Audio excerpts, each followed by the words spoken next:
शिवसेनेकडून काल रात्री मुंबईतल्या विभाग प्रमुखांकडे एबी फॉर्म सुपूर्द करण्यात आले। वाद नसलेल्या जागांवरचे उमेदवारी अर्ज आज भरले जाणार आहेत। सेनेच्या तृष्णा विश्वासराव यांनी अँटॉप हिल परिसरातून अर्ज भरला। माजी महापौर शुभा राऊळ यांनी एबी फॉर्म घेतला नाही। निवडणूक लढवण्याची इच्छा नसल्याचं त्यांचं म्हणणं आहे, पण खरं कारण विनोद घोसाळकर आणि त्यांच्या मुलाशी झालेल्या वादाचंच असल्याचं बोललं जात आहे। तिकडे वॉर्ड क्रमांक 1 मधून अभिषेक घोसाळकर यांच्या पत्नी तेजस्विनी घोसाळकरांना सेनेचं तिकीट मिळालंय। सेनेच्या शीतल म्हात्रे आणि शुभा राऊळ यांच्या विरोधात आचारसंहिता भंग केल्याची तक्रार अभिषेक घोसाळकरांनी केली होती। त्यानंतर घोसाळकरांना पक्षांतून काढण्यात आलं, पण लगेचच त्यांना परतही घेण्यात आलं। त्यामुळे नाराज राऊळ यांनी तिकीट नाकारल्याची चर्चा आहे।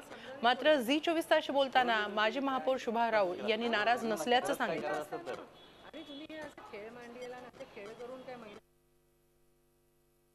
नवीन चेहऱ्यांना संधी द्या, नवीन जोमाने कार्यकर्ते काम करतील। आता 3 वर्ष 3 टर्म मी पूर्णपणे हेच काम करत आली आहे नगरसेवक पदाचं। आता मी समाधानी आहे आणि लोकांनी सुद्धा मला चांगली साथ दिलेली आहे, चांगली कामं मी केलेली आहेत। त्याच्या बळावरती नवीन उमेदवार द्यावा आणि नवीन उमेदवार नवीन चेहरे असेल तर नवीन जोमाने काम करतील असं माझं म्हणणं। आणि महापौर पद सुद्धा भूषवून झालेलं आहे, त्यामुळे आता मला नगरसेवक पद म्हणून राहायचं नाही। या प्रभागाचे 2 भाग झाल्यामुळे एक 7 नंबर आणि 1 नंबर असे 2 भाग झाले होते आणि दोन्ही भाग हे महिलांसाठी आरक्षित होते।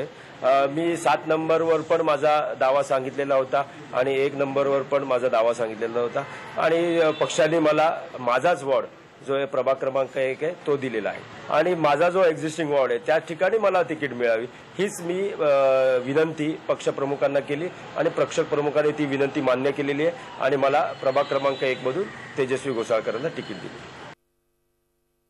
महापौर श्रद्धा जाधव यांचा फॉर्म वादामुळे अडकला। शिवसेनेच्या कोणत्या उमेदवारांना एबी फॉर्मचं वाटप झालंय पाहूया। तृष्णा विश्वासराव, किशोरी पेडणेकर, शीतल म्हात्रे, स्नेहल आंबेकर, तेजस्विनी घोसाळकर, आशिष चेंबूरकर, मंगेश सातमकर, संजय घाडी, विशाखा राऊत आणि समाधान सरवणकर यांना एबी फॉर्मचं वाटप करण्यात आलंय। झी 24 तास रहा एक पाऊल पुढे।